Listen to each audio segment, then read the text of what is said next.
2 months in, and Starmer has already lied on just about everything that got him elected. The Labour Party was founded on the 27th of February 1900 and was created as the first political party to stand up for the British working class.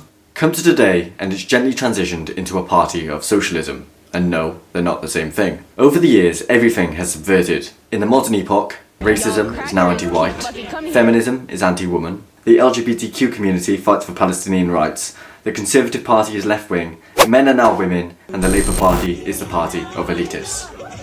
The Labour Party is also a party of hypocrisy. For example, they rightly stand against the use of zero-hour contracts. However, I exposed last year in Wales, in Cardiff, the Labour Party has people on zero-hour contracts, but they hire them through agencies, so that makes it okay. This makes their job so much easier because during things like they could turn around to these staff and say, oh, there's no work for you this week. Is that really pro-working class? Something not unheard of among the political sphere, and is conducted on both the left and the right ends of the political spectrum, truly giving the horseshoe theory any sustenance, is politicians backtracking on promises after they get into power. Starmer ran a fruitful campaign of saving people's wallets. This included ending no-fault evictions, lowering extortionate fixed-rate mortgages, decreasing mandatory car insurance, an array of council tax discounts, more regulations orientating predatory buy now pay later schemes, and slashing energy prices by a permanent £400. This all sounds pretty excellent. I mean, bloody hell, if I believed him, even I would have voted for him, if it weren't for the Race Equality Act and pretty much every other aspect of his campaign. But understand my complete shock, horror and dismay when I found out that every single one of his policies that helped get him elected, he actually did the exact opposite of upon getting into power. Not that Wales, which has been under the control of Labour since 1999, isn't far worse off economically or anything.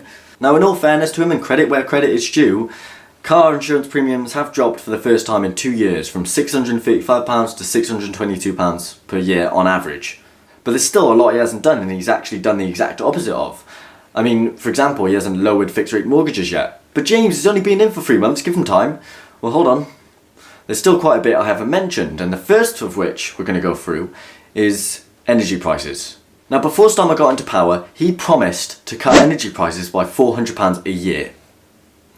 However, according to a recent report by Cromwell Insight, an energy market consultancy firm who are regarded as highly accurate in their predictions, they expect domestic energy prices to rise in the run-up to winter from the average of £1,568 a year to £1,714 a year from October. That's a 9% rise per annum, which detrimentally affects 28 million households in England, Wales and Scotland. This is because wholesale costs have risen by around 20% in the last few months, but there are a lot of ways to fix that. I'm not going to go through them all today, maybe that's another video for another time, but there are easy ways he can fix that.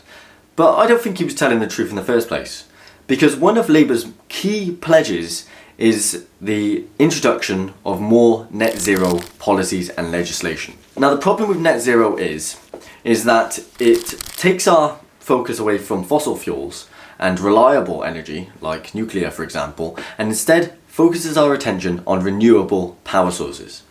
But renewable power sources are very heavily reliant on everything going perfectly. For example, right, there was 9 days in 2018, I believe it was, with absolutely zero wind, which means wind turbines weren't producing anything. There's also, it's summer, and it's barely been sunny this entire time, and so we wouldn't be producing any solar power from that either.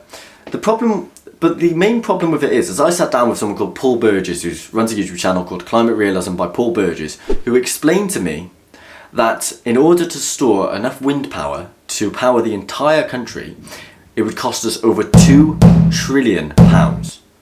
2 trillion. But when the wind doesn't blow, nothing is produced. You can't simultaneously say you want to lower energy prices and you also want net zero. That just cannot happen. It's impossible. You can only achieve net zero, no carbon emissions, even though carbon emissions are good for the atmosphere. You can only achieve net zero by taking more and more money out of people's pockets, increasing taxes, increasing energy prices, increasing oil prices, etc. I know we're only 3 months in, but this isn't the only instance of him backtracking. In January, Labour Shadow Secretary Bridget Phillipson spoke about the benefits of ending the charity status for private schools. This is long overdue, as in 2021 at Labour's annual conference, they stated that a Labour government intends on ending this tax-free status of private schools. However, the Labour government in Wales, which has had 25 years to do something, has never done this. Private schools are still tax exempt. And it doesn't look like the Labour government in England is going to either, as they're instead imposing a 20% VAT on private schools, but not actually getting rid of their charity status. So September 2025. I'm not going to commit to a date precisely because it will depend on the parliamentary timetable and it will depend on fiscal statements made by a Chancellor if we were to form the next government. Can you rule out introducing it mid-academic year? Again, it depends on where we get to in terms of... Could come in mid-academic year. Well, all I'll say That's is... a nightmare for people. All I'll say is this has been a Labour Party commitment since 2021. This has been our position for some time. So it could come, you could be making a decision to send your child to school in the September, and by the March, suddenly it arrives, there's the legislation that's in place and the fees go up.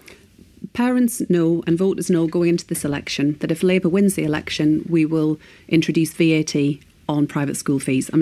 I think that's a well-established fact that people will know. When Labour released the 2024 manifesto, many critics argued that it did not comprehensively outline how they were going to pay for it. They had a few ideas, like removing the tax-exempt status of private schools, which would have saved around £1.6 billion, but ultimately, that wasn't enough. The Institute for Fiscal Studies even argued that the manifesto lacked a detailed financial impact of several of its key policies. Despite this, Starmer kept claiming that its manifesto was fully costed, until he got into office, by which point Labour ministers started saying that the financial state of the government was far worse than expected. Recently, this was found out to be a complete and utter lie. On the 29th of July 2024, 3 weeks after Labour takes office, Richard Hughes, who's the lead chair for the Office of Budget Responsibility, sent a letter to the Treasury Committee clerk in which he identified a £22 billion shortfall for the fiscal year of 2024 to 2025. In an interview, Hughes stated, "We know the government's plan for national insurance, we know the government's plan for energy taxation in 5 years' time, but what we know about the government's plan for spending on public services runs out after March of next year. It's still lacking in detail and difficult for us as forecasters to forecast, difficult for people to understand where the public finances are going, and it poses risk." In July 2024, Starmer vowed to take us out of the European Court of Human Rights. And don't get your hopes up, that does continue to be the case. He hasn't backtracked on this one, unfortunately. Come on, Starmer, if there was a time to backtrack, it'd be now, it'd be on that point. And the reason he wants us to be part of this ECHR is because he wholeheartedly respects the European Convention on Human Rights and the supposed value it brings forth to the UK. I know this point isn't about backtracking or anything, but why does Starmer respect the European Court of Human Rights on some topics, but not on others? For example, the European Court of Human Rights' refusal to let us deport terrorists, rapists, and other foreign criminals. I think there was 133 foreign criminals in 2023 that avoided deportation thanks to the ECHR. Why does he respect them on topics such as that, but then completely go against them on facial recognition technology? Because I don't know if you saw his speech after the Southport riots occurred. Wider deployment of facial recognition technology. So he's increasing facial recognition powers to tackle the far right, which violates Articles 6, 8, 10, 11 and a few others of the European Convention on Human Rights. So he's more than happy to completely go against the ECHR on some topics, but then we're still not allowed to deport terrorists. It's ridiculous. They're showing you what their priorities are. But then again, they are arresting people, charging people and convicting people within the time frame of 24 hours at the moment, which violates the 1998 Human Rights Act, the European Convention on Human Rights, and an abundance of other laws. And it's getting rid of the due process, which is one of our most basic fundamental rights. It seems Western Europe is doomed with a majority blue wave. Out of the 6 left-wing countries in Western Europe, 3 are socialist. And the Labour Party has a history of supporting socialism and democratic socialist values. I fear for the future of the UK, but I also fear for the future of Western Europe. Like the UK, Spain is currently undergoing a series of decolonisation events, where their socialist government is decolonising their museums, their history and their language in the name to be more inclusive. The UK is doing that as well. In 2022, the tax burden in Spain reached a record-breaking 42%. And the UK is not far behind either, with a whopping 35.3%. In Italy, if you earn over 45,000 euros a year, you have a tax bracket of 43%. And that is right-wing. And that brings me on to my next point. I don't think the problem is simply just the left. I think it's power, I think it's corruption, and I think it's greed. This extends beyond the simple left-right paradigm. To say anything else would be to feed into their tactics of divide and conquer. In 1775, Americans fought a revolution over a 2% tax. Come to today, and they pay 30.5%. But thank you very much for watching. It's been James Harvey from Vox Populi. I'll speak to you soon. Cheers.